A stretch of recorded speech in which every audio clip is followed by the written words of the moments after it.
Hello everybody, Little Gator here, and welcome back to Let's Play The Legend of Zelda Link's Awakening! In the previous we learned the truth about Coalin's Island, and today we're going to be entering the next dungeon. It's so exciting and epic, it's tough! Not really, but it gives us an excuse to play the greatest game ever. So what we want to do is that we want to destroy these jars. Well, no, they're not jars, they're rocks. There's a clear difference between a jar and a rock. What is wrong with me today? Stupid ladybug thing, this is all your fault. You and your bomb-throwing abilities, you should die. Anyway, there's some more armos right there. They can be pretty annoying, if you don't have any arrows, so... Also, make sure you have plenty of bombs and arrows coming into this next... Well, not necessarily arrows, but... make sure you have a lot of bombs and arrows coming into this next dungeon, because this next dungeon is a pain in the butt. But now, let's use the key to open it.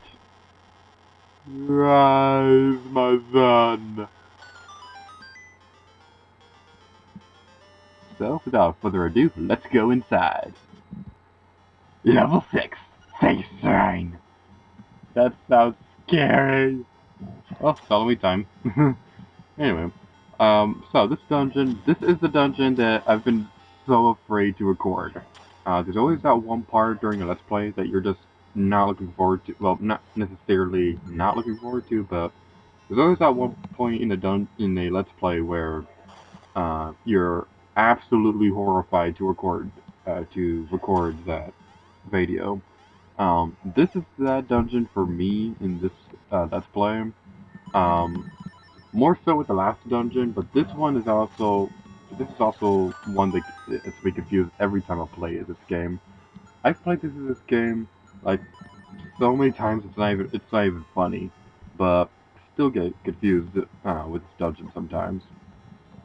And people out there who've been playing this game longer than I have are probably laughing at me because I'm pathetic. So with these guys, what you want to do is that you want to use the bomb arrows. How you do that is that you push both buttons at the same time. This is a little trickier to do on the original Game Boy, but on the 3DS Virtual Console version, it's a bit easier to do. And now we have the dungeon map. One thing that I read on, I don't remember exactly what the website was, but it was a video game trivia website. I think it's VGFacts or something like that. The website claimed that the bomb arrows were a glitch that they just kept in. Choo-choo! You ruined my jar-throwing abilities! How could you? I thought we were friends! We can no longer be friends anymore! You betrayed the sacred oath! I don't know what I'm talking about anymore, but you betrayed me! Ooh, compass. What was a second ago? Oh yeah, the trivia website claims that the bomb arrows may have been like a glitch or something.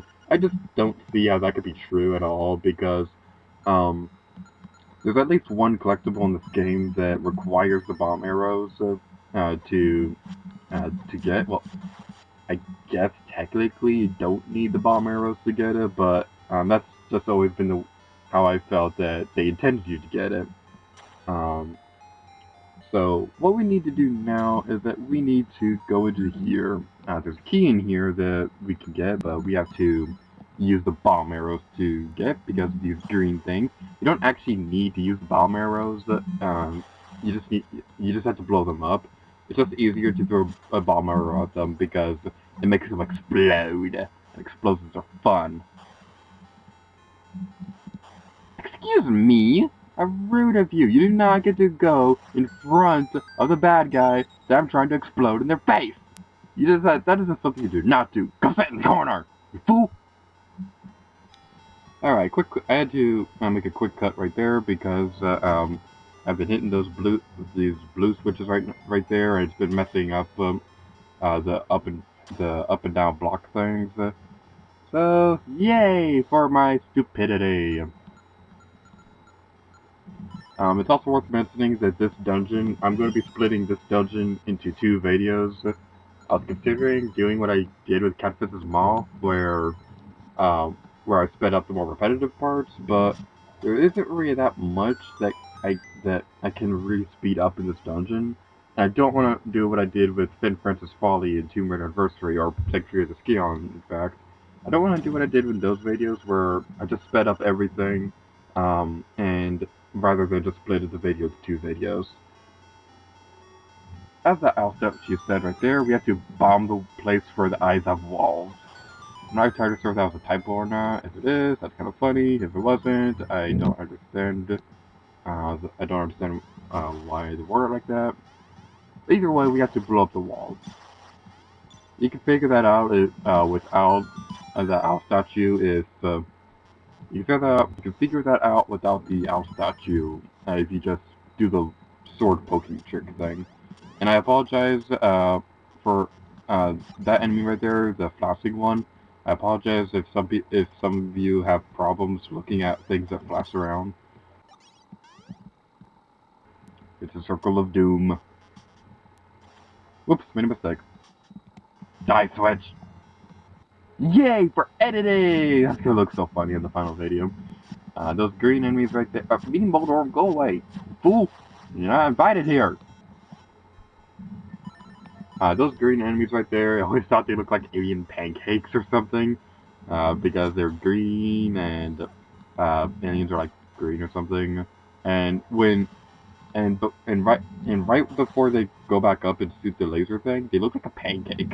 That's the funniest thing ever. And now it's time to get the item of the dungeon, which is you've got a more powerful croissant, the bracelet thing. The bracelet, but I like to call it a croissant because it looks like a croissant, and talking about croissants is making me hungry. Curse you, game!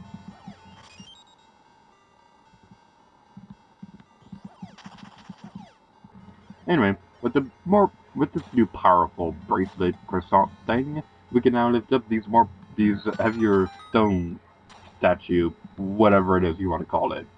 The statues, the bracelet, I'm not entirely sure how useful it is outside of the overworld, because we can already go anywhere in the game, aside from one area, but that's not important right now. We can go anywhere in the game, so I'm not entirely sure what you can use the bracelet for in this dungeon. You probably can use it for for future dungeons. I'm not entirely sure, but you need to beat this dungeon. That's all I could say. And it's not like you can go into the next dungeon before you get the bracelet anyway.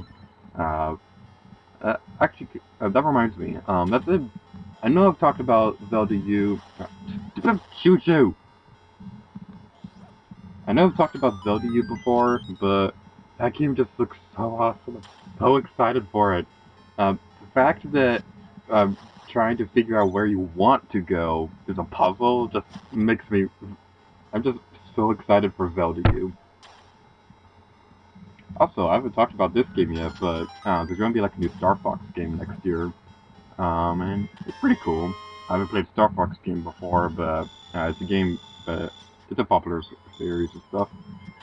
Anyway, we got a secret sea cell. This is the only time in the series this is the only time in the game where we can get a secret sea cell in the dungeon in the first playthrough. There was a secret sea cell in the first dungeon, but that required you to get a dungeon from a previous. That required you to get an item from a future dungeon to get that item, which I really wish they would do more of that, because it's pretty cool. And I'm getting sidetracked. Star Fox for the Wii U, it looks pretty cool. Well, we haven't seen anything about it, but from what I've heard, it's pretty cool. Now it's hard to say if it's a game for me because I'm not that big into Star Fox. It's just never been my thing. I don't even play as the Star Fox characters in Smash Brothers because I don't know. They've just always been a little tricky for me to figure out. What about Star Fox? Let's talk about Zelda. These statue things right here. We can use it to open that switch. No, it's not a switch. It's a door. What's wrong with me today? And with the handy-dandy powers of the bomb arrows, we can destroy the alien pancakes. Die, alien pancakes. This is the part that always gets me whenever I play through the dungeon. I had to practice this place like 3 times prior to the recording of this video, just so that it would stick in my mind to go this way first, because you guys will see in a second, um, but this is a path leading to like a key and stuff. That balcony over there, you need the hooks out to get through, but I always go that way first. I don't go this way. And you need a key to get over to the area, which is which is really important for finishing this dungeon, and things like that. The stupid waffle enemy wants to destroy us. Run away, Lake! Run! Run for your life! Run away from the deadly waffles!